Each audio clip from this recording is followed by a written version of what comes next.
Bienvenue, installe-toi confortablement, ferme doucement les yeux. Une belle histoire va commencer.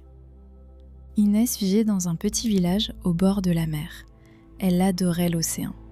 Elle aimait observer les vagues, elle aimait écouter les mouettes, mais surtout, elle aimait le vieux phare.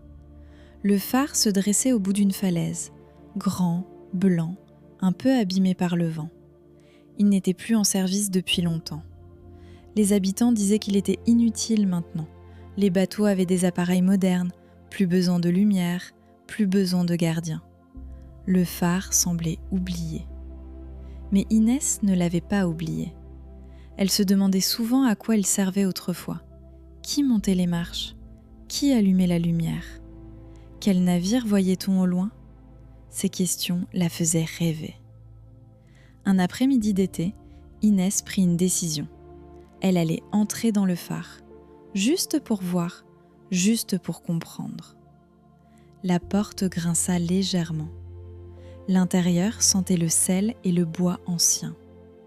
Un escalier en colimaçon montait vers le sommet. La lumière passait par de petites fenêtres rondes. Le lieu était impressionnant. Inès commença à grimper. Les marches résonnaient sous ses pas. Elle monta encore, sans s'arrêter. Arrivée en haut, elle découvrit la grande lampe, immense, poussiéreuse, mais toujours magnifique. Elle brillait encore un peu sous le soleil. Inès s'approcha. Elle remarqua un vieux tableau de commande, des leviers, des boutons, un carnet posé à côté. Le carnet appartenait à l'ancien gardien. Il racontait les nuits de tempête, les bateaux sauvés grâce à la lumière, les remerciements des marins. Le phare avait été un héros silencieux. Inès sentit quelque chose grandir en elle. Ce phare ne devait pas rester éteint, pas comme ça, pas après tout ce qu'il avait fait. Elle descendit en courant. Elle parla au maire du village.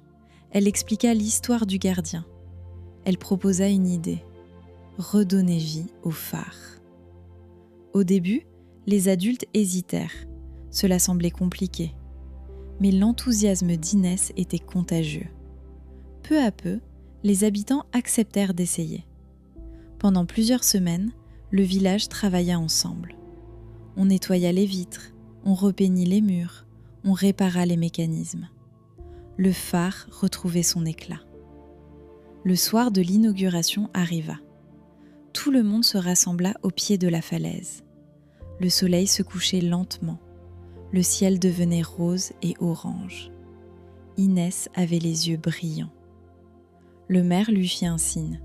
C'était à elle. Inès monta les marches. Cette fois, elle ne tremblait pas. Elle prit le levier. Elle respira profondément et elle actionna la lumière. Un puissant rayon illumina la mer. Les vagues scintillèrent. Les bateaux au loin répondirent par un signal lumineux. Les habitants applaudirent. Le phare brillait de nouveau. Inès regarda l'horizon. Elle n'avait pas seulement rallumé une lampe, elle avait rallumé une histoire, un souvenir, une fierté.